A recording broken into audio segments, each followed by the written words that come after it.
warahmatullahi wabarakatuh. Halo adik-adik kakak yang cermat, yaitu adik-adik yang cerdas, terampil, dan takwa. Semoga adik-adik cermat selalu sehat dan tetap semangat ya.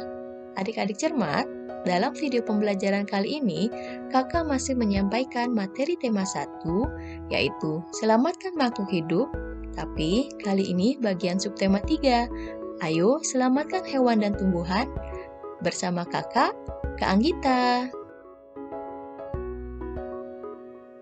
Adik-adik cermat, tahu kan harimau Sumatera, orangutan dari Kalimantan, atau badak bercula 1 dari ujung kulon? Hewan-hewan tersebut merupakan jenis hewan Indonesia yang dilindungi karena langka. Apa yang menyebabkan hewan tersebut menjadi langka? Ayo kita cari tahu. Penyebab hewan langka yang pertama adalah pertambahan penduduk. Bertambahnya jumlah penduduk menjadi penyebab utama berkurangnya hutan tempat hidup hewan-hewan tersebut. Yang kedua adalah perburuan liar. Perburuan liar mengakibatkan hewan tersebut berada di ambang kemusnahan. Yang ketiga, pembangunan gedung.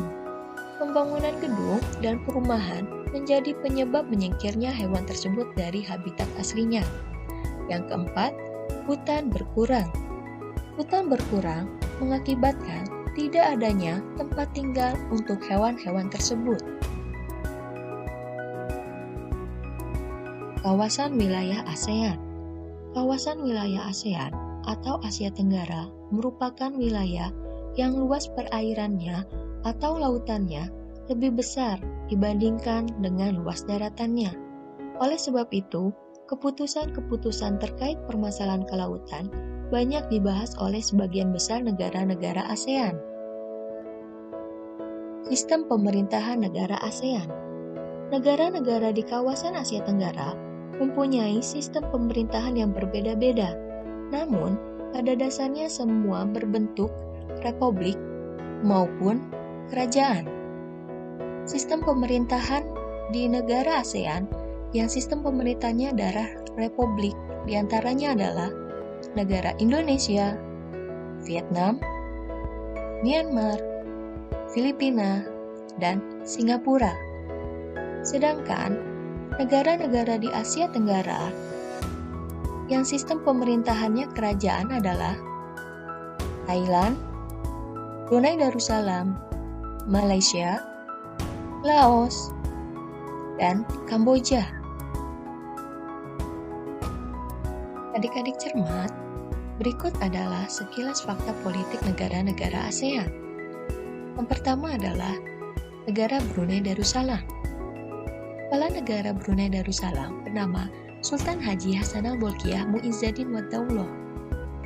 Ibu kota Brunei Darussalam terletak di Bandar Seri Begawan. Bahasa resmi Brunei Darussalam adalah Melayu dan Inggris. Mata uangnya yaitu Brunei Dolar. Hari kemerdekaannya jatuh tanggal 1 Januari 1984 yang didapatkan dari negara Inggris. Lagu nasionalnya berjudul Allah Peliharakan Sultan. Selanjutnya adalah negara Kamboja. Kamboja dipimpin oleh kepala negara yang bernama Raja Norodom Sihamoni. Kepala pemerintahnya Perdana Menteri Hun Sen. Ibu kotanya terletak di Phnom Penh. Bahasa nasional Kamboja adalah Khmer. Mata uangnya adalah riel. Hari kemerdekaannya 9 November 1953 yang didapatkan dari negara Perancis. Lagu nasionalnya berjudul Noko Rich. Selanjutnya adalah Indonesia. Indonesia dipimpin oleh kepala negara yang bernama Presiden Joko Widodo. Ibu kotanya terletak di Jakarta. Bahasa nasionalnya adalah bahasa Indonesia. Mata uangnya yaitu rupiah. Hari kemerdekaan Indonesia jatuh tanggal 17 Agustus 1945. Lagu nasionalnya berjudul Indonesia Raya. Selanjutnya adalah Laos. Laos, kepala negaranya bernama Bonhang Vorachit. Kepala pemerintahnya Perdana Menteri Thongloun Sisoulith. Ibu kotanya terletak di Vientiane. Bahasanya yaitu Lao. Mata uangnya adalah Kip. Hari kemerdekaan Laos jatuh tanggal 19 Juli 1953 yang didapatkan dari negara Perancis. Lagu nasionalnya berjudul Teng Sat Lao.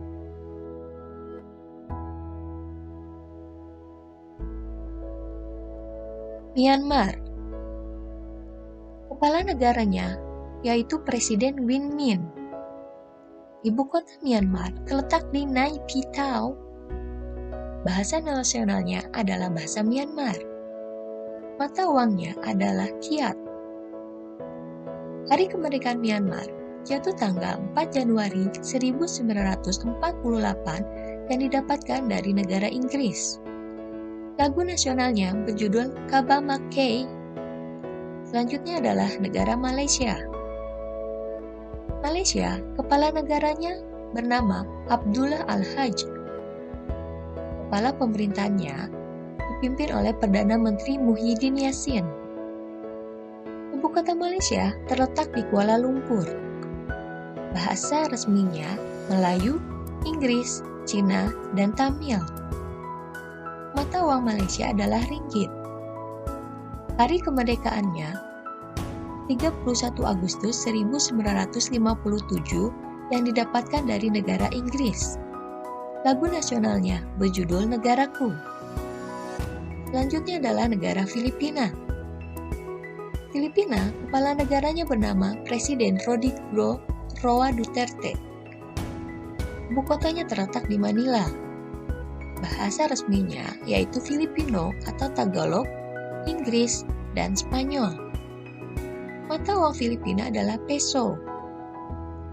Hari kemerdekaan Filipina jatuh tanggal 12 Juni 1898 yang didapatkan dari Spanyol. Lagu nasionalnya berjudul Lupang Hinirang. Singapura.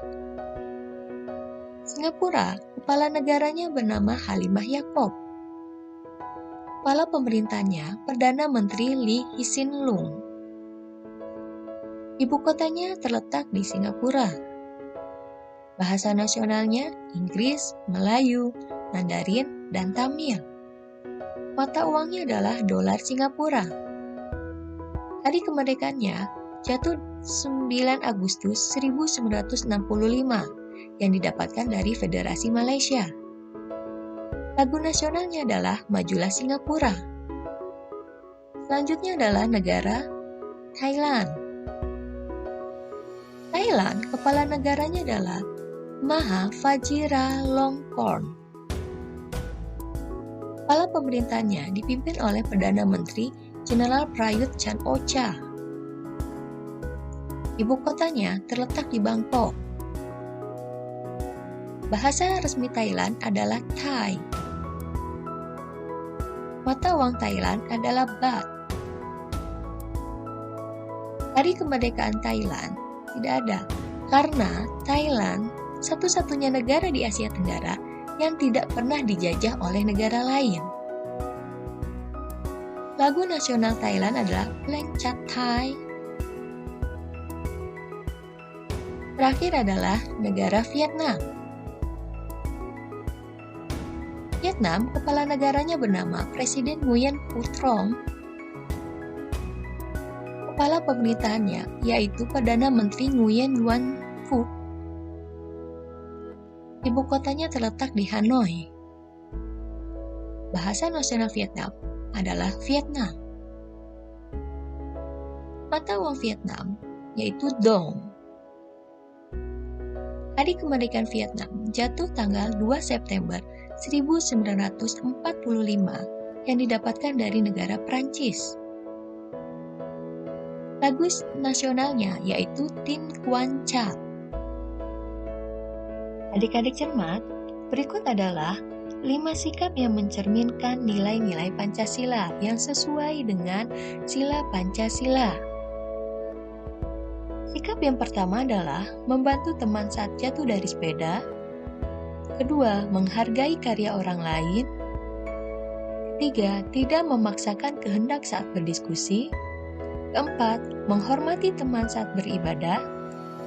Kelima, bangga saat mengenakan batik. Kelima sikap ini kalian hubungkan dengan sila Pancasila yang ke-1, kedua, ketiga, keempat, atau kelima. Coba adik-adik cermat. Sikap yang pertama, membantu teman saat jatuh dari sepeda sesuai dengan sila Pancasila yang keberapa? Ayo. Ya, betul. Membantu teman saat jatuh dari sepeda sesuai dengan sila yang kelima. Sekarang yang kedua ya adik-adik. Menghargai karya orang lain sesuai dengan sila yang keberapa? Hebat. Sila yang kedua, ya, betul. Sekarang, tidak memaksakan kehendak saat berdiskusi merupakan sikap yang mencerminkan nilai-nilai Pancasila sila sila keempat. Sekarang, sikap menghormati teman saat beribadah sesuai dengan sila yang keberapa? Wah, hebat adik-adik cermat ya. Betul, sesuai dengan sila yang ke-1. Yang terakhir, sudah pasti dong jawabannya.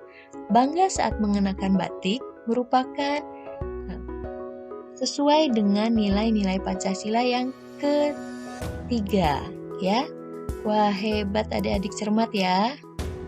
Semoga nilai-nilai Pancasila ini dapat adik-adik cermat laksanakan dalam kehidupan sehari-hari ya.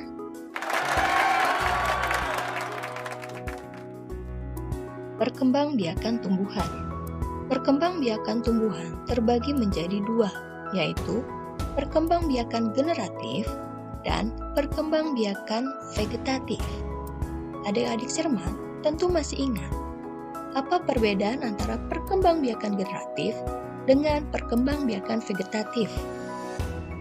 Oke, kakak akan mengingatkan kembali apa itu perkembangbiakan generatif. Perkembangbiakan generatif adalah perkembangbiakan tumbuhan melalui perkawinan sel kelamin jantan atau benang sari dengan sel kelamin betina atau putik. Sedangkan perkembangbiakan vegetatif adalah perkembangbiakan tumbuhan tanpa perkawinan. Perkembangbiakan vegetatif terbagi menjadi dua, yaitu perkembangbiakan vegetatif alami dan perkembangbiakan vegetatif buatan. Perkembangbiakan vegetatif alami terbagi menjadi 7. Yang pertama, akar tinggal. Contoh tanamannya adalah lengkuas. Yang kedua, umbi lapis yang terdapat pada tanaman bawang merah. Yang ketiga, umbi batang. Contoh tanamannya adalah kentang. Yang keempat, umbi akar. Contoh tanamannya adalah wortel. Yang kelima, tunas adventif yang terdapat pada tanaman cocor bebek. Yang keenam, spora yang terdapat dalam tanaman paku. Yang terakhir atau yang ketujuh adalah geragi yang terdapat dalam tanaman stroberi. Selanjutnya adalah perkembangbiakan vegetatif buatan.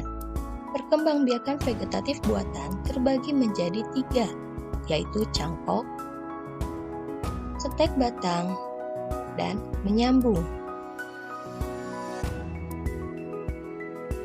Adik-adik cermat, dengan membantu perkembangbiakan tumbuhan, berarti adik-adik cermat telah ikut melestarikan keberadaannya.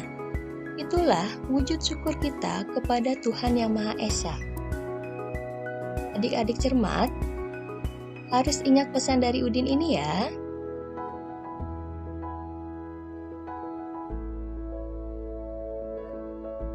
Poster adalah karya seni yang berisi komposisi gambar dan huruf yang menarik di atas kertas besar dan berisi pesan-pesan. Poster biasanya ditempel di tembok, di tempat umum, di kendaraan, dan di tempat strategis.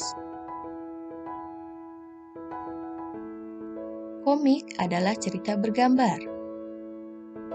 Isinya berupa gambar-gambar yang disusun berurutan dan saling berhubungan.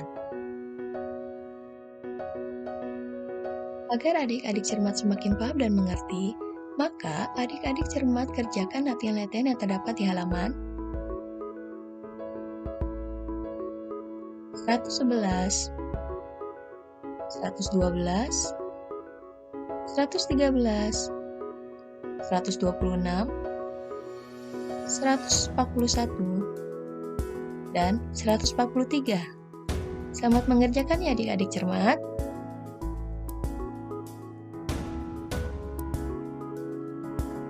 Sekian video pembelajaran dari kakak kali ini. Semoga bermanfaat untuk adik-adik cermat. Kakak minta maaf apabila banyak kekurangan dan kesalahan dalam video ini. Tetap semangat adik-adik cermat. Terima kasih. Sampai jumpa di video-video selanjutnya. Wassalam.